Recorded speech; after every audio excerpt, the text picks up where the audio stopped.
System of particle and rotation motion से question number 16 देखिए. A uniform rod of mass 20 kg and length 5 metre leans against a smooth vertical wall making angle of 60 degree with it. सवाल का diagram समझिएगा जरा कि ये हमारे पास एक स्मूथ वर्टिकल वॉल है और इसके सहारे हमने एक लैडर को, एक यूनिफॉर्म रॉड है, इसको यहाँ पे इस तरीके से रखा है इक्विलिब्रियम में और ये एंगल दे रखा है 60 डिग्री. लेंथ है इसकी 5 मीटर, मास है इसका 20 kg. आगे क्या बोला है? The other and rest on the rough horizontal floor. The friction force that the floor exerts on the road कितना होगा? जी की वैल्यू 10 लेनी है कि ये जो फ्लोर है हमारे पास ये रफ है, क्लियर, और यहाँ पे रखी हुई है, मतलब इक्विलिब्रियम है, तो यहाँ फ्रिक्शन कितना लगेगा ये पूछा है. तो इक्विलिब्रियम के लिए जरा इसका पहले तो एबीडी बनाते हैं. तो यहाँ पे सेंटर ऑफ ग्रेविटी पे नीचे लग रहा होगा mg, क्लियर. ये जो वॉल है इस पर नॉर्मल लगा रही होगी इधर n1, ग्राउंड लगा रहा होगा n2, क्लियर. अब पहले तो ट्रांसलेटर इक्विलिब्रियम के लिए अगर मैं देखूँ तो वर्टिकल में ऊपर n2 लग रहा है, नीचे mg लग रहा है, दोनों बैलेंस कर रहे होंगे.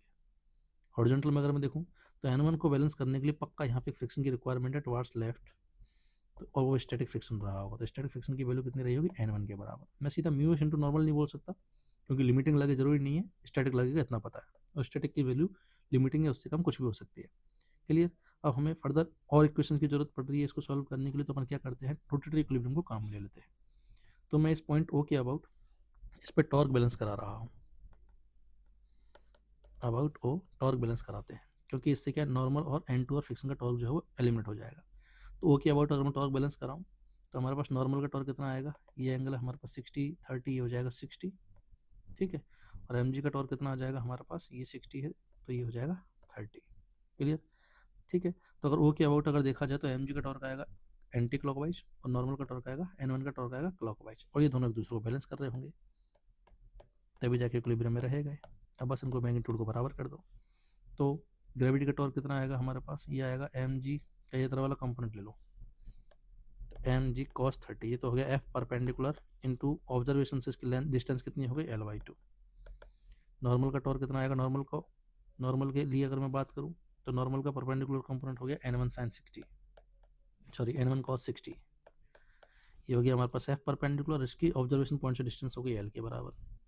तो यहाँ से mg √3/2 इंटू l/2 को बराबर रखना है. n1 की वैल्यू फ्रिक्शन के बराबर है, cos 60 की वैल्यू 1/2 इंटू l. तो सिंप्लीफाई करते हैं, l/2 से l/2 कैंसिल, तो फ्रिक्शन की वैल्यू आ गई mg √3/2. मास दे रखा 20 kg तो mg हो गया 200 न्यूटन. तो फ्रिक्शन की जो वैल्यू होगी कितनी रही होगी? 100√3 न्यूटन. तो fourth option is the correct answer. 32 देखिए, the sun rotates around its centre once in 27 days. What will be its period of revolution if the sun were to expand to twice its present radius without any external influence? Assume the sun to be a sphere of uniform density. ठीक है, क्या बोला है हमारे पास कि एक जो हमारे पास सन है ये अपने एक्सिस के अबाउट घूम रहा है और इसको एक रिवोल्यूशन करने में कितना टाइम लग रहा है? 27 डेज. अपने एक्सिस के पर रिवोल्यूशन के अबाउट इसका टाइम पीरियड है. अब बोला बिना किसी चीज़ के हमने क्या किया, इसका एक्सपेंड कर दिया इसको ट्वाइस द रेडियस को. अब इसकी रेडियस को क्या कर दिया? डबल कर दिया, ठीक है.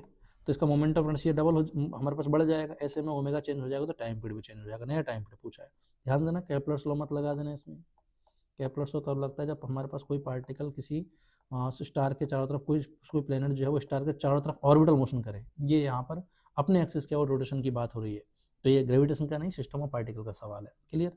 अब बिना किसी एक्सटर्नल फोर्स के हमारे पास इसकी रेडियस जो है हमारे पास डबल हुई है, तो ऐसे में इसका एंगुलर मोमेंटम कंजर्व रहेगा. पहले कितना था? मान लो आई ओमेगा, तो बाद में हो जाएगा I dash omega dash. Omega को लिख देते हैं अपन 2 पाई टाइम पीरियड. तो नया टाइम पीरियड अपन को फाइंड करना है, ठीक है. सॉलिड स्फीयर के लिए आई की वैल्यू कितनी होती है? 2/5 mr². तो पहले था 2/5 mr² इंटू ओमेगा था 2 पाई टाइम पीरियड, बाद में 2/5 मास तो सेम रहा, रेडियस हो गई एक्सपेंड होकर डबल. नया टाइम पीरियड अपन को फाइंड करना है. सॉल्व कर लो, 2 पाई से 2 पाई कैंसिल, mr² से mr², 2/5 से 2/5, तो यहाँ से 1/t इक्वल टू आ रहा है 4/t डैश. तो मैं कह सकता हूँ नया टाइम पीरियड जो है वो 4 टाइम्स हो जाएगा पहले का. पहले टाइम पीरियड कितना था? 27 डेज. अब हो जाएगा ये 108 डेज. तो अर्थ अब सन को अपने एक्सिस के अबाउट रोटेट होने में 108 डेज लगेंगे, तो correct answer is second option. System of particle in rotation motion से क्वेश्चन नंबर 36 देखिए। A sphere of radius capital R is cut from a larger solid sphere of radius 2r as in the figure. The ratio of the moment of inertia of the smaller sphere to the rest of the part of the sphere about the y axis कितना होगा। ये sphere है 2r radius का, जैसा diagram में देखा रखा है। मैं मान लेता हूँ इसकी डेंसिटी है, मास डेंसिटी है रो। अब इस पूरे की रेडियस तो थी 2r, इसमें से जब r रेडियस का स्फीयर कट करके निकाल लिया, ये y एक्सिस है रेस्पेक्टिव पार्ट के लिए। पूरा स्फीयर अगर ये होता तो उसके लिए y एक्सिस इसका डायमीटर हो गया, और जो स्मॉलर स्फीयर जो है उसके लिए y एक्सिस जो है उसका टेंजेंट हो गया। अगर मैं पूरे स्फीयर के करस्पॉन्डिंग अगर मैं मास निकाल लूँ एक बार के लिए, तो कितना आएगा, प्लस रो के हिसाब से। इस कटे हुए हिस्से का तो मास आ जाएगा हमारे पास m equal to rho into 4/3 pi r cube. ठीक है, पूरे स्फीयर का मास कितना हो जाएगा, रो इंटू 4/3 पाई 2r का cube, that is 8 times of rho into 4/3 pi r cube. मतलब अगर मैं इस कटे हुए हिस्से का मास अगर मैं m बोल दूँ, तो ये जो टोटल मास था इसका वो कितना है 8m, और रिमेनिंग जो कैविटी के साथ ये जो पार्ट बचा उसका मास कितना रहा होगा 7m। अब आपसे पूछा इस कटे हुए हिस्से का हमारे पास y एक्सिस के अबाउट ये जो आ रहा है, इसको मैं I1 नाम दे दूँ। इसका रेशो किसके साथ, ये जो रिमेनिंग जो पार्ट बच गया कैविटी वो इंक्लूड करके, इसके अबाउट जो I2 आएगा, इनका रेशो पूछा है। क्लियर। तो ये I2 तो हमारे पास कैविटी प्रॉब्लम का पार्ट हो गया, लेकिन I1 को तो अपन डायरेक्टली निकाल सकते हैं। तो I1 में पहले ही कैलकुलेट कर लेता हूँ।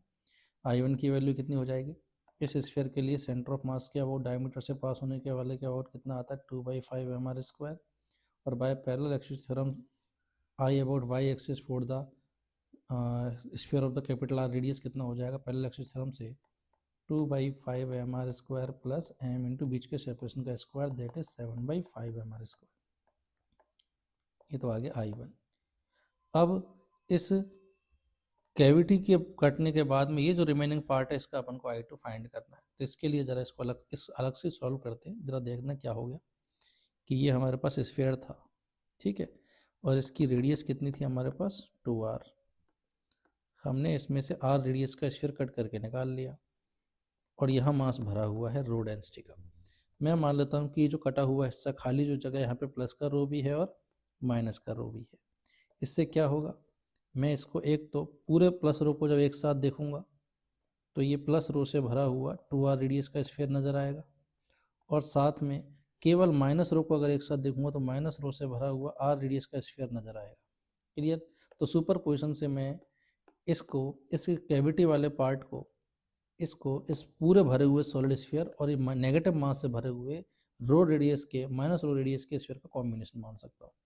तो मैं इस पूरे, ठीक है, पूरे प्लस रो से भरे हुए इस स्फीयर के लिए इसके अबाउट में I डैश निकाल देता हूँ, और इस नेगेटिव मास के लिए y एक्सिस के अबाउट I डबल डैश निकाल लेता हूँ। तो I2 की वैल्यू कितनी हो जाएगी, I dash plus I double dash के बराबर। अब करते हैं जरा सॉल्व। ठीक है, तो इसका मास हमने पहले निकाल लिया, कितना था 8m। इसका और नेगेटिव रो माना तो इसका मास कितना हो जाएगा -m। I डबल डैश की वैल्यू पहले कैलकुलेट कर चुके हैं, प्लस m के लिए 7/5 आई थी, या माइनस रो के करस्पॉन्डिंग आ जाएगी -7/5 mr²। इस पूरे स्फीयर के लिए कितना हो जाएगा I डैश, दैट इज 2/5, मास इसका 8m, रेडियस है 2r का स्क्वायर। तो यहाँ से कैविटी कट करने के बाद रिमेनिंग पार्ट का मोमेंट ऑफ इनर्शिया कितना हो गया I dash plus I double dash. I dash की वैल्यू कितनी हो गई हमारे पास, this is 64/5 mr²। I double dash की वैल्यू है माइनस में 7/5 mr², तो ये आ गया हमारे पास 57/5 mr²। ये आ गया कटे हुए पार्ट का। अब हमसे जो रेशो पूछा इस कैविटी वाले I2 का और इस स्फीयर को निकालने के बाद ये जो हमारे पास स्मॉल स्फीयर है इसके मोमेंट ऑफ इनर्शिया का रेशो पूछा है I1:I2। तो सिंपली ये रेशो कितना आ जाएगा 7/5 mr² अपॉन में 57/5 mr²। This ratio is 7/57। तो correct option is first. Next question देखिए जरा। The moment of inertia of a thin road about an axis passing through its midpoint and perpendicular to the road is this. Length is this, और आपसे पूछ sorry I दे रखा है, length of the 400 gram is nearly, length पूछे मास दे रखा है, सब कुछ सीजीएस में देखा, सीजीएस में पूछा है। तो एक थिन रोड, ठीक है, मिड पॉइंट से रोड के परपेंडिकुलर ये जो एक्सेस है ये आईसीएम होता है, जिसकी वैल्यू होती है रोड के लिए ml²/12। अब आपको आई दे रखा है 2400 सीजीएस यूनिट, मास की वैल्यू 400 सीजीएस यूनिट, तो यहाँ से लेंथ आ जाएगी सीजीएस में, कितनी आ रही है, ये आ गया हमारे पास √72 सेंटीमीटर। ऑप्शन काफ़ी दूर दूर तक सीधा कंपेरिजन कर सकते हैं कि 64 का रूट होता है 8, मतलब सॉरी 64 का रूट होता है 8, तो ये तो 64 से तो ज़्यादा, मतलब 8 से तो ज़्यादा आएगी वैल्यू, और 81 का रूट होता है 9, तो 9 से कम आएगी, मतलब ये वैल्यू जो आएगी वो 8 और 9 के बीच में कहीं आने वाली है। तो first option will be the correct answer. Next question देखिए 5 देखिए ज़रा, a wheel of bullock cart is rolling, ध्यान देना रोलिंग की बात कर रहा है, on a level road as shown in the figure. If the linear speed is v in the direction shown, which one of the following option is correct? P and Q are any highest and lowest point on the wheel respectively. P और Q की velocity पे comment करवाइए। तो हल्का सा मैं अगर result recall कराऊँ तो ये मान लो हमारे पास कोई बॉडी है जिसकी रेडियस है r, इसके सेंटर ऑफ मास की वेलोसिटी है आगे v। अगर ये प्योर रोल कर रही है तो पॉइंट ऑफ कांटेक्ट जो है इस बॉडी का वो इस ग्राउंड के पॉइंट ऑफ कांटेक्ट के कंपैरिजन में रेस्ट पे होना चाहिए, ठीक है, दोनों के बीच कोई रिलेटिव मोशन नहीं होना चाहिए। अगर ये ग्राउंड वाला पॉइंट रेस्ट पर है तो पॉइंट ऑफ कांटेक्ट को भी रेस्ट पे होना पड़ेगा। ऐसे में कंडीशन ऑफ प्योर रोलिंग क्या आती है ऑन फिक्स सरफेस कि इसको इधर क्लॉकवाइज में ओमेगा देना पड़ेगा ताकि इसको रोटेशन को ओमेगा आर मिल जाए पीछे, और ट्रांसलेटरी की वजह से वेलोसिटी मिले आगे। इसको रेस्ट पे आने के लिए v बराबर ओमेगा आर होना पड़ेगा, क्लियर। तो ओमेगा आर की वैल्यू भी कितनी होगी v। अगर इनको कंबाइंड अगर अपन करें तो क्या आया है, तो ट्रांसलेटरी की वजह से तो हर पॉइंट को वेलोसिटी v मिल जाएगी, और रोटेशन की वजह से अगर मैं बात करूं तो रोटेशन के इफेक्ट की वजह से ओमेगा आर इसको मिलेगा आगे की तरफ, यहाँ वाले पॉइंट को नीचे मिल जाएगा, यहाँ वाले पॉइंट को पीछे मिल जाएगा, ठीक है। ओमेगा आर भी v के बराबर, तो इसकी वेलोसिटी 2v होगी और इसकी कितनी हो जाएगी 0। तो प्योर रोटेशन में क्या होगा, अगर मैं बात करूँ प्योर रोलिंग में, सॉरी रोटेशन नहीं, प्योर रोलिंग में क्या होगा, इस व्हील के लिए ये वाले पॉइंट की वेलोसिटी आगे v होगी, ये वाला एट रेस्ट होगा, और टॉप पॉइंट जो है वो आगे 2v से जा रहा होगा, क्लियर। अब इसने ऑप्शन क्या बोला, point P move slower then point Q, नहीं ये गलत हो गया। Point P moves faster than point Q, बिल्कुल सही बात है। Both the points P and Q move with equal speed, ये रॉन्ग हो गया। पॉइंट पी है 0 स्पीड, नहीं क्यू रेस्ट पर है, तो correct answer is second option. Two particles A and B initially at rest, ठीक है, हमारे पास दो पार्टिकल है, मान लो एक मास है m1, एक का मास है m2, और शुरुआत में दोनों को दोनों एट रेस्ट है। दोनों अगर रेस्ट पर हैं तो शुरुआत में सेंटर ऑफ मास की इनिशियल वेलोसिटी कितनी है 0 है। आगे क्या बोला है, moves towards each other under the mutual force of the attraction. अब अगर ये एक दूसरे की ओर म्यूचुअल अट्रैक्शन फोर्स की वजह से अगर मूव करने लग जाएं तो किसी मोमेंट पे बोला at an instant when the speed of as v and speed of v is 3v, the speed of the centre of mass कितनी होगी, इसकी स्पीड मान लो v हो गई और m2 की स्पीड मान लो 3v हो गई, तो इस टाइम पे सेंटर ऑफ मास की स्पीड क्या होगी। देखो इसमें तो ये जो स्पीड दे रखी है ना, ये जस्ट आपको कंफ्यूज करने के लिए दे रखी है, ठीक है, क्योंकि इस सवाल का जो सिंपली सॉल्यूशन वो इजीली निकाला जा सकता है। कैसे, centre of mass initially rest पे था, और क्योंकि पूरा सिस्टम जो है हमारे पास ये म्यूचुअल अट्रैक्शन के इफेक्ट में मूव कर रहे हैं दोनों पार्टिकल, तो पूरे सिस्टम पे नेट फोर्स कितना है 0। और अगर सिस्टम पे नेट एक्सटर्नल फोर्स अगर 0 होता है तो सेंटर ऑफ मास वही करता रहता है जो पहले कर रहा था, मतलब सेंटर ऑफ मास का मोमेंटम कंजर्व रहेगा। सेंटर ऑफ मास का मोमेंटम अगर कंजर्व रहेगा तो सेंटर ऑफ मास की वेलोसिटी चेंज नहीं होगी, तो पहले तो 0 थी तो अब भी क्या रहेगी 0 रहेगी। तो correct answer is fourth option. A constant torque of 100 newton metre, constant torque apply किया है ना, on a wheel, moment of inertia this about an axis passing through its centre starting from rest, its angular velocity after 3 second क्या होगी। Simple question है। देखो torque अगर constant है तो सीधा सीधा एंगुलर एक्सेलरेशन अपन कैसे निकाल सकते हैं, torque upon moment of inertia से, दैट इज 100/300, 1/3 रेडियन पर सेकंड स्क्वायर क्या हो गया हमारे पास, कांस्टेंट एंगुलर एक्सेलरेशन हो गया। और शुरुआत में एंगुलर वेलोसिटी 0 है। तो किसी भी टी टाइम के बाद अगर अपन को फाइनल एंगुलर वेलोसिटी निकालनी है तो कांस्टेंट अल्फा के केस में अपन इक्वेशन ऑफ मोशन लगा सकते हैं in the form of circular. तो omega final value omega initial plus alpha t. अब रख दो बस वैल्यू, अल्फा की वैल्यू 1/3 है, टी है 3, तो ये आ जाएगा 1 रेडियन पर सेकेंड। तो 3 सेकेंड के बाद 1 रेडियन पर सेकेंड वेलोसिटी हो जाएगी। तो correct answer is third option. The ratio of the radius of gyration of a solid sphere of mass m and radius are about its own axis। ये हमारे पास एक सॉलिड स्फीयर है मास m का, अपने axis के अबाउट इसका जो moment of inertia होता है दैट इज 2/5 m r²। ठीक है, तो अगर इसको मैं mass into radius of gyration का स्क्वायर अगर मैं लिखूँ तो rg1 की जो वैल्यू आएगी वो हमारे पास कितनी आ जाएगी। बेसिकली मास के साथ मल्टीपल में जो भी होता है वो रेडियस ऑफ गायरेशन का स्क्वायर होता है। तो यहाँ से ये तो आ गया सॉलिड स्फीयर के लिए, तो रेडियस ऑफ गायरेशन आ गई √2/5r। आगे बोला है इसका रेशियो बताना to the radius of the gyration of the thin hollow sphere of the same mass, mass same बोला है एंड रेडियस से रेडियस भी सेम, अबाउट इट्स एक्सिस क्या होगा। तो ऐसे में अगर होलो स्फीयर अगर हम लेंगे तो उसके लिए मोमेंट ऑफ इनर्शिया कितना होता है, वो होता है 2/3 mr²। तो इसके लिए रेडियस ऑफ गायरेशन जो है वो हो जाएगी √2/3r। अपन से इसका रेशियो पूछा है तो सिंपली अपन क्या कर सकते हैं, सीधा डिवाइड कर दो सॉलिड स्फीयर की और होलो स्फीयर की रेडियस ऑफ गायरेशन को। तो ये आ जाएगा 2/5r अपॉन में √2/3r। तो √2 से √2 कैंसिल, तो ये आ जाएगा √3/5 means fourth option will be the correct answer. An energy of 484 joule is spent in increasing the speed of a flywheel from 60 rpm to 360 rpm। पहले तो देखो ये फ्रीक्वेंसी दे रखी है अपन को बेसिकली, तो 60 राउंड्स पर मिनट। इसको अगर मैं सेकंड में कन्वर्ट करूं तो मिनट की जगह बस 60 सेकेंड्स रख दो तो ये आ जाएगा 1 रिवोल्यूशन पर सेकेंड। ये पहले थी और बाद में कितनी हो जाएगी 60 से डिवाइड करके 6 रिवोल्यूशन पर सेकेंड। ठीक है, तो एंगुलर वेलोसिटी अगर मैं फाइंड करूँ इनिशियल एंगुलर वेलोसिटी हो जाएगी 2πf से 2π रेडियन पर सेकेंड और फाइनल एंगुलर वेलोसिटी हो जाएगी हमारे पास 2πf से 12π रेडियन पर सेकेंड। अब बोला है the moment of inertia of the flywheel कितना होगा। तो देखो जितनी भी हमने एक्स्ट्रा एनर्जी दी है वो इसकी रोटेटरी काइनेटिक एनर्जी को बढ़ाने में खर्च हुई है, ऐसा सवाल ने बोला है। तो यहाँ से आई अपन इजीली फाइंड कर सकते हैं। एनर्जी की वैल्यू दे रखी है 484, 1/2 आई ओमेगा 2 का स्क्वायर हो जाएगा हमारे पास 144 पाई स्क्वायर माइनस ओमेगा 1 का स्क्वायर हो जाएगा 4 पाई स्क्वायर। तो ये वैल्यू आ जाएगी यहाँ से हमारे पास, आई की वैल्यू आ जाएगी हमारे पास 8484 into 2 divided by 140 pi square. Pi square को भी अपन लिख देते हैं 22/7।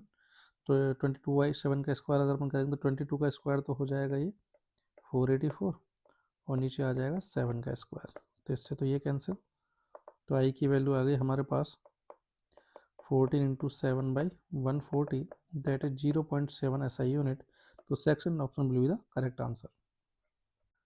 If force is this and the position vector is this, then the scalar and vector product of the f and r का मैग्नीट्यूड कितना होगा पूछा हुआ। तो सिंपली हम f डॉट r कर देते हैं। पहले तो डॉट प्रोडक्ट का मैग्नीट्यूड अगर निकाले तो कितना आ जाएगा, डॉट प्रोडक्ट कीजिए 2 इंटू 3 6 + 2 + 2, तो ये तो आएगा हमारे पास 10। डॉट प्रोडक्ट का मैग्नीट्यूड 10 आएगा, दो ऑप्शंस में है। अब जरा क्रॉस प्रोडक्ट कर देते हैं तो आई जे के एफ क्रॉस आर के लिए पहले एफ के कंपोनेंट लिख दो फिर आर के कंपोनेंट। अब इसको बस अरेंज करते हैं, सॉल्व करते हैं। पहले आई फिर देन माइनस जे देन के। तो आई को लिखते टाइम आई को हाइड कर दो तो ये आ जाएगा हमारे पास -2 + 2। ठीक है, माइनस ऑफ -2 बन जाएगा +2। फिर जे को लिखते टाइम पे जे को हाइड करते हैं तो ये बन जाएगा -4 और ये बन जाएगा +3। फिर के को लिखते टाइम के को हाइड करते तो ये बन जाएगा 4 - 3। तो ये क्रॉस प्रोडक्ट इसका जो आ रहा है दैट इज, ये तो कैंसिल हो गया, ये आ जाएगा हमारे पास J cap plus K cap. तो इसका मैग्नीट्यूड √2 आएगा, मतलब fourth option will be the correct answer. The ratio of the radius of gyration of a thin uniform disc. एक थिन यूनिफॉर्म डिस्क की बात की गई है जिसकी रेडियस मान लेते हैं r और मास मान लो कैपिटल एम एक बार के लिए। An axis about an axis passing through its centre and normal to the plane. तो सेंटर से पास होने वाला प्लेन के परपेंडिकुलर इस एक्सिस के अबाउट जो इसका आई होता है वो होता है डिस्क का, सबको पता है स्टैंडर्ड mr²/2। तो ये रेडियस ऑफ गायरेशन तो आ जाएगा कितना r/√2। दूसरा जो बोला है to the radius of gyration of the disc about its diameter. अगर डायमीटर के अबाउट इसका अगर मोमेंट ऑफ इनर्शिया निकाला जाए I2 तो वो होता है mr²/4। तो इसके अबाउट इसका रेडियस ऑफ गायरेशन कितना आ जाएगा r/2। क्लियर। अब इनका रेशो पूछा r1/r2 तो ये वैल्यू आ जाएगी r/√2 अपॉन में r/2। तो दिस वैल्यू इज √2, मतलब fourth option will be the correct answer.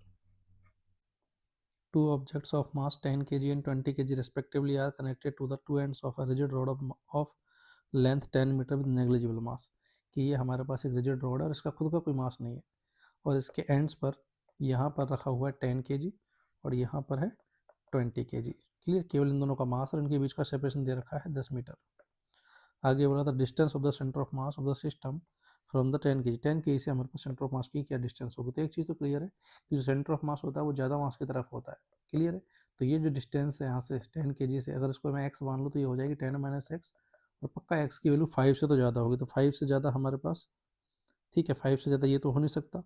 10/3 3.33 होता है, ये भी नहीं हो सकता। ये भी 5 से ज़्यादा है और 10 तो डेफिनेटली नहीं होगा। तो आंसर तो सीधा 4 ही आ गया। फिर भी इसको अगर अपन सॉल्व करना चाहें, क्योंकि एग्जैक्टली 10 पे भी नहीं है, 10 से कम है, तो x की वैल्यू हमारे पास 5 से तो ज़्यादा होगी, 10 से कम होगी, तो सीधा आंसर तो 4 ही हो गया। फिर भी अगर इसको सॉल्व करें तो हमको 2 पॉइंट पार्टिकल सिस्टम के लिए पता है कि सेंटर ऑफ मास डिस्टेंस अगर ये r1 है और ये अगर r2 है तो m1r1 बराबर होता है m2r2 के। बस रख दो वैल्यू m1 इंटू इसकी डिस्टेंस सेंटर ऑफ मास से और m2 इंटू सेंटर ऑफ मास से इसकी डिस्टेंस। तो ये वैल्यू आ गई हमारे पास, ये मल्टीप्लाई है ना, x नहीं है, 10 से ये कैंसिल 2 टाइम्स, तो x इक्वल टू आ गया 220 - 2x। तो x की वैल्यू आ गई 20/3 मीटर। यही आना भी चाहिए था। ठीक है बेटा।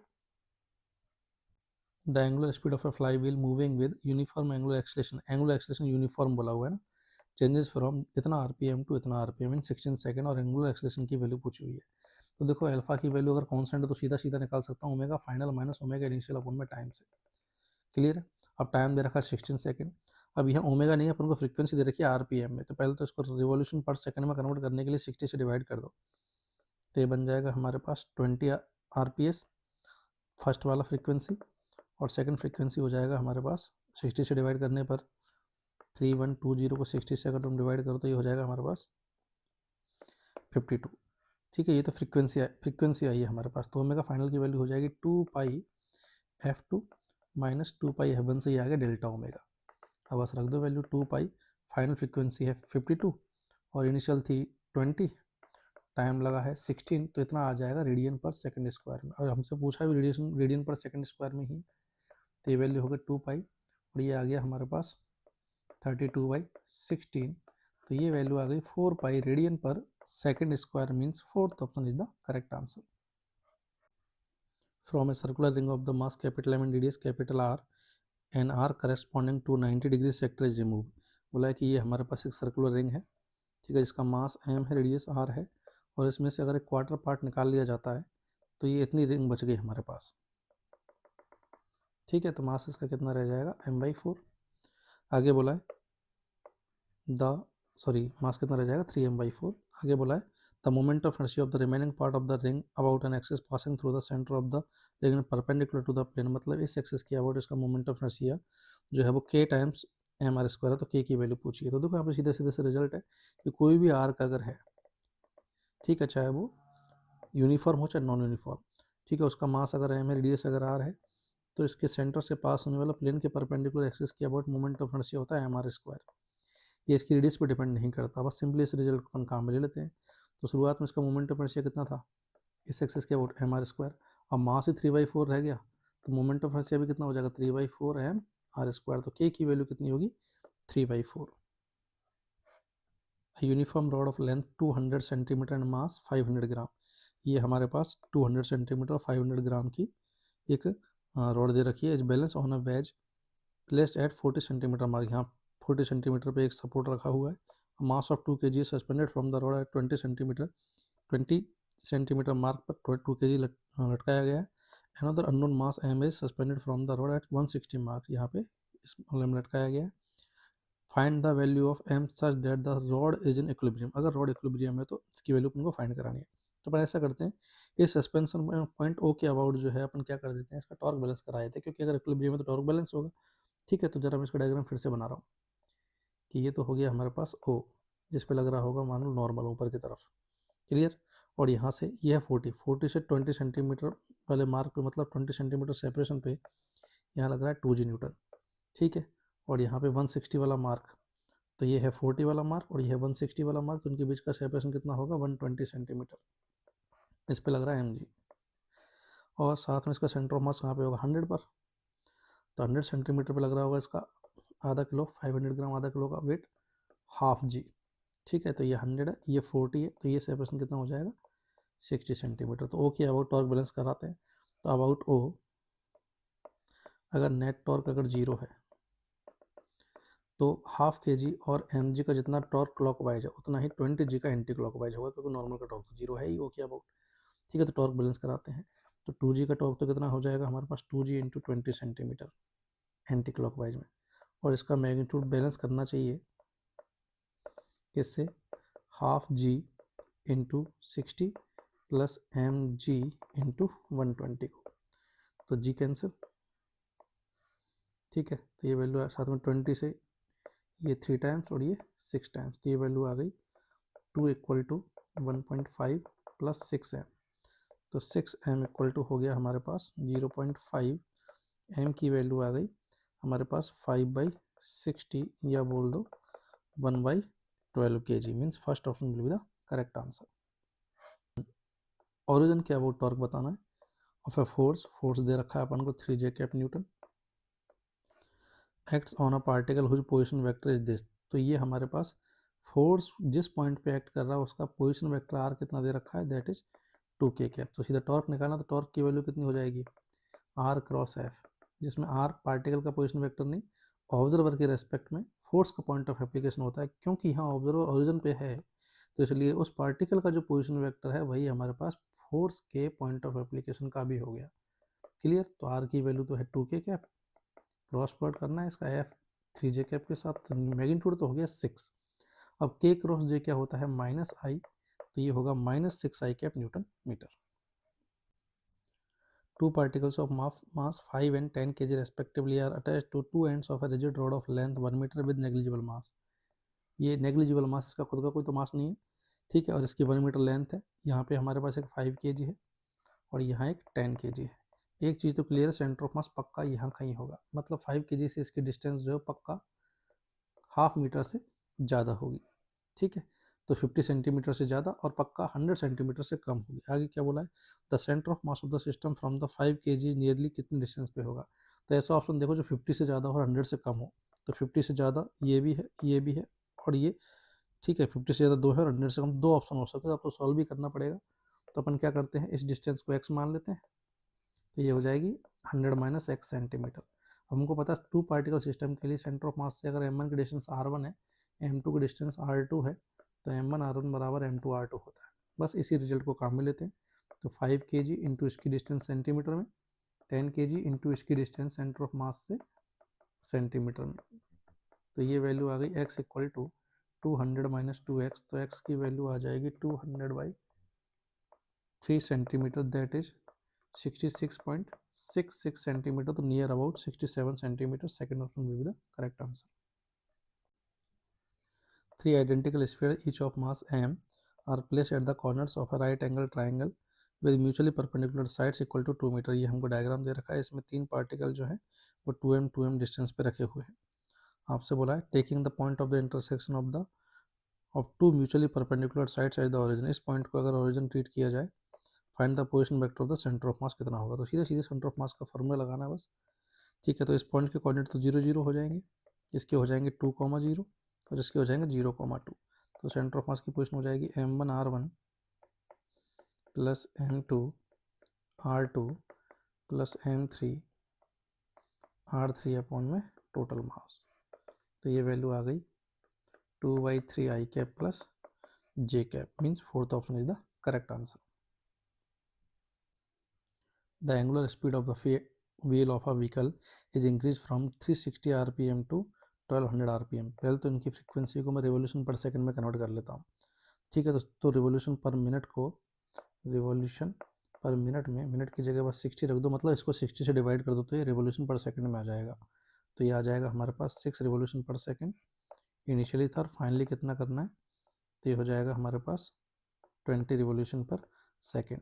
तो इनिशियली ओमेगा कितना हो जाएगा हमारे पास 2πf से 12 पाई रेडियन पर सेकेंड, और फाइनल ओमेगा हो जाएगा हमारे पास 2 पाई से मल्टीपल कर दो तो 40 पाई रेडियन पर सेकेंड। आपसे पूछा है कि अगर ये वेलोसिटी 14 सेकेंड में हो गई है तो एंगुलर एक्सेलरेशन कितना होगा। सारे ऑप्शन को देख के पता लग रहा है कांस्टेंट है, तो सीधा सीधा वैल्यू निकाल लेते हैं। अल्फा की वैल्यू हो जाएगी change in angular velocity upon में लगा टाइम। तो चेंज कितने का हुआ है हमारे पास 40 माइनस 12 पाई, तो ये हो जाएगा हमारे पास 28 पाई, और टाइम दे रखा है 14 सेकेंड, तो ये आ जाएगा 2 पाई रेडियन पर second square. Means second option is the correct answer.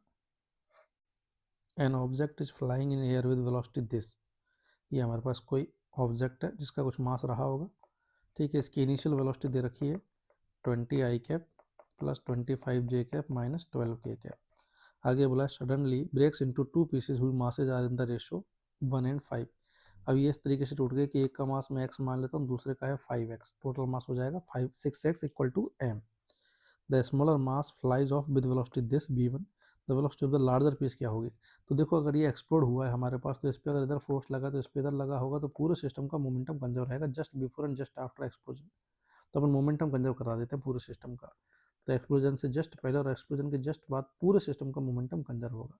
Clear है। तो पहले मोमेंटम कितना था, पूरा मास 6x into initial velocity,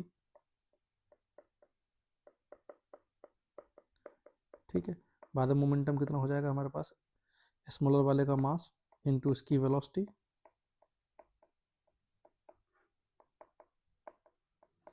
plus larger वाले का मास और उसकी वेलोसिटी अपन को भी फाइंड करनी है। तो x तो कॉमन आके कैंसिल हो जाएगा। अब सॉल्व करते हैं जरा इसको। तो ये वैल्यू आ गई हमारे पास 120 I cap plus 150 J cap minus 72 K cap equal to 100 I cap plus 35 J cap plus 8 के कैप प्लस 5 बी वैक्टर। तो यहाँ से 5 बी की वैल्यू कितनी आ गई, 120 माइनस 100 20 आई कैप, 150 माइनस 35 ये हो जाएगा हमारे पास 115 जे कैप, और माइनस 72 में से जब 8 सब्ट्रैक्ट होगा तो दिस इज माइनस 80 के कैप।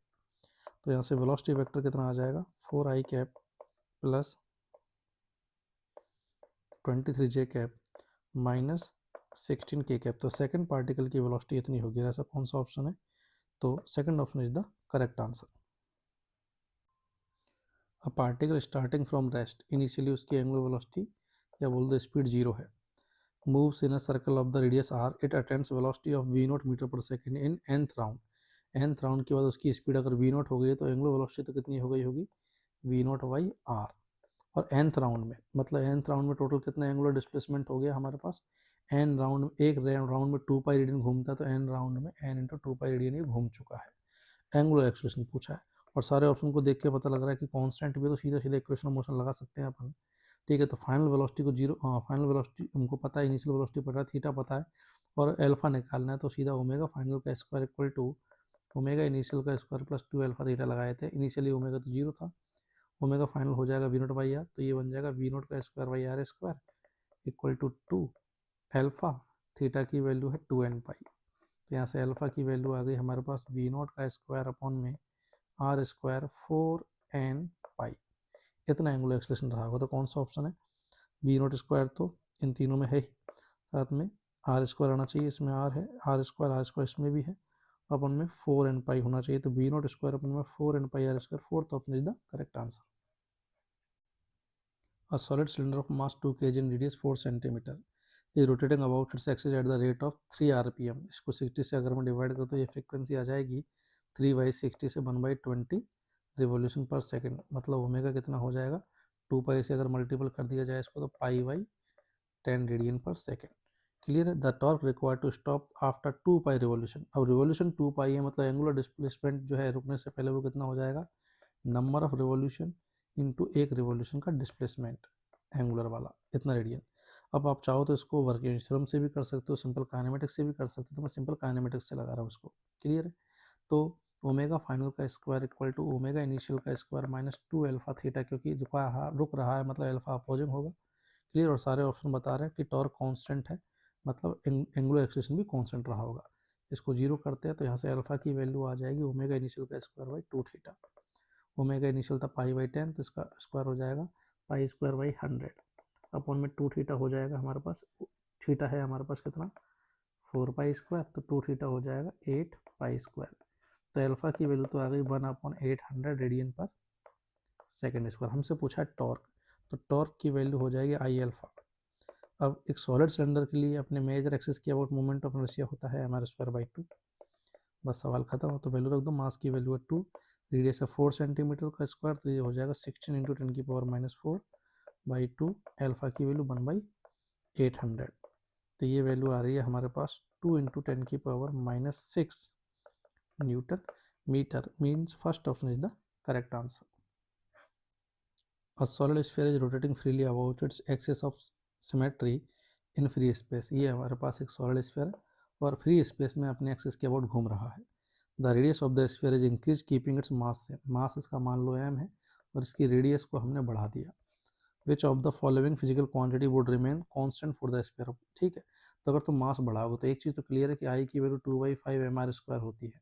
क्लियर, तो आर अगर बढ़ रहा है तो ऐसे में मोमेंट ऑफ इनर्शिया तो पक्का बढ़ेगा, क्योंकि हमने अलग से कोई और फोर्स नहीं लगाया है। क्लियर, तो टॉर्क तो 0 है, तो एंगुलर मोमेंटम कंजर्व रहेगा L equal to I omega से। ठीक है, L equal to I omega से। एल तो कांस्टेंट रहेगा हमारे पास, तो कौन सी चीज़ चेंज, कौन सी कांस्टेंट रहेगी, एंगुलर मोमेंटम तो गारंटेड कांस्टेंट है। बाकियों को भी अगर मैं चेक करूँ तो एल कांस्टेंट, आई बढ़ेगा तो मोमेंट बढ़ से कांस्टेंट नहीं रहेगा, आई बढ़ेगा तो ओमेगा को घटना पड़ेगा, तो एंगुलर वेलोसिटी भी कांस्टेंट नहीं रहेगी। रोटेटरी काइनेटिक एनर्जी की अपन बात करें तो रोटेटरी काइनेटिक एनर्जी होती है L square by 2 I. Clear, L तो सेम रहा है, आई बढ़ गया इसलिए रोटेटरी काइनेटिक एनर्जी भी डिक्रीज होगी, तो ये भी इनकरेक्ट। तो third option is the correct answer. A solid sphere is in rolling motion. In rolling motion a body passes translatory kinetic energy kT as well as rotational kinetic energy kr simultaneously। the ratio of the translated to the total kinetic energy कितना होगा। ठीक है, तो translatory kinetic energy कितनी हो जाएगी, half m v square upon में rotatory upon में टोटल काइनेटिक एनर्जी कितनी हो जाएगी हमारे पास, तो हो जाएगी ट्रांसलेटरी प्लस रोटेशन वाली। अब सॉलिड स्फीयर के लिए रोटेशन वाली कितनी हो जाएगी, half I into omega square. Pure rolling के लिए अपन ओमेगा को वी/आर रख सकते हैं ऑन फिक्स सरफेस। ठीक है, अब इसका रेशो निकालना है अपन को, तो ये half m v square common ले लो, ऊपर हाफ एम बी स्क्वायर, नीचे भी half m v square common ले लेते हैं, तो यहाँ तो बच जाएगा 1, ये आर स्क्वायर से आर स्क्वायर कैंसिल, तो ये बच जाएगा हमारे पास हाफ एम बी स्क्वायर तो कॉमन आएगा, तो ये बन जाएगा 1 + 2/5, तो ये आ गया 5/7। Means second option is the correct answer. 3 objects A a solid sphere, जो है वो सॉलिड स्फीयर है। B a thin circular disc, ये डिस्क है। सी अ सर्कुलर रिंग, सी जो है हमारे पास वो एक रिंग है। Each having the same mass and radius, और मास सेम है। ऐसे में अगर मैं मोमेंट ऑफ इनर्शिया की अगर बात करूँ तो सॉलिड स्फीयर का होता है 2/5 mr स्क्वायर, डिस्क का mr स्क्वायर बाई 2 अपने मेन एक्सिस की अबाउट, तो इसका होता है mr स्क्वायर। क्लियर, तो यहाँ पे मल्टीप्लाइंग फैक्टर 1 बन रहा है, यहाँ 0.5 और यहाँ 0.4 बन रहा है। तो सबसे ज़्यादा मोमेंट ऑफ इनर्शिया किसका होगा हमारे पास, सी का, देन बी का, देन ए का। अब आगे अगर बात करें, they all are spin with the same angular speed, उनका ओमेगा भी सेम है, about their own symmetry axis, the amount of work required to bring them to rest would satisfy the relation. देखो वर्क एनर्जी थ्योरम लगाते हैं, तो जितना भी हम वर्क करेंगे वो किस में खर्च होगा, इनकी जितना भी टोटल वर्क है हमारे पास वो किस में खर्च होगा, इनकी चेंज इन काइनेटिक एनर्जी में। तो ऑब्वियसली नेगेटिव वर्क रिक्वायर्ड होगा, जो कि क्या करेगा हमारे पास इसकी फाइनल हमारे पास काइनेटिक एनर्जी को क्या बना रहा है, 0। तो जितना भी वर्क चाहिए वो हमारे पास काइनेटिक एनर्जी को 0 करने में चाहिए हमारे पास। क्लियर है, और काइनेटिक एनर्जी क्या होती है हमारे पास, हाफ आई ओमेगा स्क्वायर, क्योंकि ओमेगा सेम है तो लगा हुआ वर्क प्रोपोर्शनल होगा इनके मोमेंट ऑफ इनर्शिया के। तो जिसका वर्क ज़्यादा, जिसका मोमेंट ऑफ इनर्शिया था उसको वर्क भी क्या लगेगा, ज़्यादा, तो वर्क का रिलेशन भी यही आ जाएगा, सी बी देन ए। तो first option will be the correct answer. The moment of force, मतलब टॉर्क बताना बेसिकली। फोर्स ये रहा एट इतना, तो हमारे पास फोर्स जो लग रहा है वो इस पॉइंट पे लग रहा है 2,0,-3 अबाउट द पॉइंट दिस, और ऑब्जर्वर जो है वो है 2,-2,-2 इज गिवन बाय। तो देखो टॉर्क होता है r cross F no doubt, लेकिन इसमें जो एफ आर होता है वो पोजीशन वेक्टर नहीं, ये ऑब्जर्वर के रेस्पेक्ट में पॉइंट ऑफ एप्लीकेशन का पोजीशन वेक्टर होता है। तो ये हो जाएगा हमारे पास, ये फिलहाल डिस्प्लेसमेंट वेक्टर निकाल लो, तो ये हो जाएगा 0 i cap 2 j cap and minus k cap.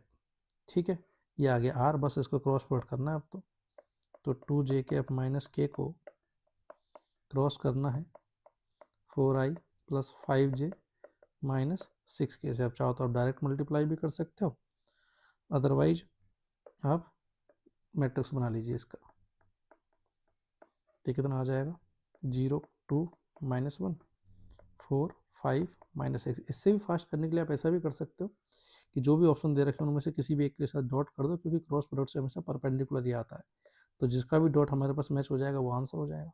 खैर निकालते ज़रा इसको सॉल्व करते हैं, तो आ जाएगा आई के रेस्पेक्ट में ये हो जाएगा हमारे पास माइनस का 12 प्लस का 5 माइनस जे के रेस्पेक्ट में ये हो जाएगा 0 एंड 4, के रेस्पेक्ट में ये हो जाएगा माइनस का 8। तो ये आ रहा है हमारे पास minus 7 i cap minus 4 j cap and minus 8 के कैप, इतना टॉर्क लगेगा। तो माइनस 7 माइनस 4 और minus 8, third option is the correct answer. A rope is wound around a hollow cylinder of the mass 3 kg and radius 40 centimetre. एक hollow cylinder है, चाहो तो आप इसको रिंग मान लो, जिसका मास है 3 kg और रेडियस दे रखी है इसकी 0.4 मीटर। आपसे बोला इस पे हमने रस्सी लपेटी हुई है, ठीक है। What is the angular acceleration of the cylinder if the rope is pulled with a force of 30 Newton. अगर इसको 30 न्यूटन से खींचा जाए तो इसका एंगुलर एक्सेलरेशन कितना होगा। तो देखो अपने एक्सिस के बाद घूमेगी, तो सीधा सीधा जो टेंशन का जो टॉर्क है 30 न्यूटन इंटू रेडियस, ये हमारे पास क्या हो जाएगा आई अल्फा। आई की वैल्यू हॉलो सिलेंडर के लिए रिंग की तरह होती है, हमारे पास कितनी आ जाएगी m r square, clear, into alpha. I alpha लगा दिया, बस सॉल्व कर लो इसको। तो ये वैल्यू आ गई हमारे पास 3 से ये 3 कैंसिल, तो 4 अपॉन में 0.16। तो यहाँ से अल्फ़ा की वैल्यू आ गई हमारे पास 4 से ये जाएगा हमारे पास 4 टाइम्स, तो ये आ जाएगी 100/4 25 रेडियन पर सेकंड स्क्वायर। तो 25 फर्स्ट भी है लेकिन वो मीटर पर सेकंड स्क्वायर में, तो ये तो नहीं होगा। Third option will be the correct answer. Which of the following statements are correct.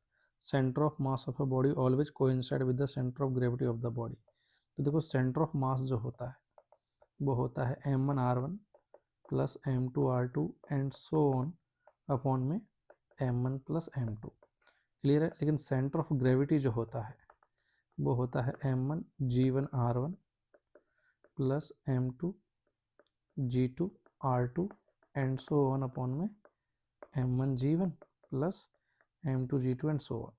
अगर g हर जगह सेम हुआ तो इन सब में से कॉमन आके कैंसिल हो जाएगा, तो ऐसे में सेंटर ऑफ ग्रेविटी और सेंटर ऑफ मास कोइंसाइड कर जाएंगे, लेकिन ये हमेशा सेम जगह पे हो ऐसा ज़रूरी नहीं है। तो पहला बोल रहा है centre of mass of a body always coincide करेगा, तो ये तो रॉन्ग है। दूसरा सेंटर ऑफ मास वो पॉइंट है जहाँ पूरा मास कॉन्सेंट्रेटेड मानते हैं, और सेंटर ऑफ ग्रेविटी वो पॉइंट है जहाँ अपन नेट mg लगा हुआ मानते हैं। तो centre of mass of a body is the point eight which the total gravitation torque on the body is 0। ठीक है, तो सेंटर ऑफ मास वो पॉइंट नहीं होता, सेंटर ऑफ ग्रेविटी होता है वो पॉइंट जिसके अबाउट ग्रेविटी का टॉर्क जो आता है 0 आता है, तो ये भी रॉन्ग होगा। A couple on a body produces both translatory and rotation motion on the body, ये तो रॉन्ग है कि किसी भी बॉडी पे कपल मतलब इक्वल अपोजिट फोर्स अगर लगाया जाए तो ये केवल और केवल रोटेटरी इफेक्ट देते हैं, ट्रांसलेटरी इफेक्ट नहीं देते, तो ये रॉन्ग हो जाएगा। Mechanical advantage greater than 1 means the small effort can be use to lift a large weight. बिल्कुल सही बात है कि ये मान लो एक सपोर्ट है, अब यहाँ हमारे पास एक बहुत बड़ा पत्थर रख दिया अपन ने, क्लियर है। तो ये डिस्टेंस अगर डी है, ठीक है, और ये रिजिड बॉल है, रिजिड रोड है हमारे पास, तो यहाँ अगर मैं ज़्यादा डिस्टेंस पर मान लो 5D पर अगर फोर्स लगाऊँ, क्लियर है, तो 5 इंटू एफ इंटू 5D, तो यहाँ पर डिस्टेंस बढ़ा दी मैंने, तो वो क्या बोर्ड इसको टॉर्क ज़्यादा मिलेगा, और यहाँ कम डिस्टेंस है तो यहाँ फोर्स ज़्यादा मिल जाएगा क्योंकि टॉर्क सेम रहेगा। एफ इंटू 5D बराबर यहाँ हमारा लोड इंटू डी, तो अपन कम एफर्ट लगा के भी लोड को उठा सकते हैं, यही हमारे पास मैकेनिकल एडवांटेज बताता है, तो ये बात सही है।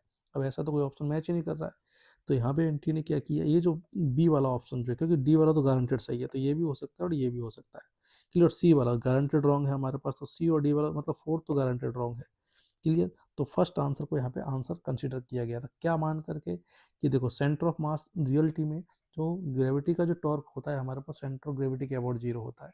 बट नॉर्मल कंडीशन में अपन क्या मान लेते हैं कि जहाँ जी यूनिफॉर्म है हमारे पास, वहाँ पे एम जी अपन सेंटर ऑफ मास पे ही लगता हुआ मानते हैं। तो सेंटर ऑफ मास के अबाउट भी ग्रेविटी का टॉर्क 0 कराया। तो रियलिटी में दोनों अलग चीज़ें, रॉन्ग होना चाहिए। बट एनटीए ने बेस्ट पॉसिबल आंसर करेक्ट मानते हुए फर्स्ट यहाँ पे आंसर जो है वो कंसिडर किया था। ठीक है बेटा, मैंने आपको दोनों पहलू बता दिए।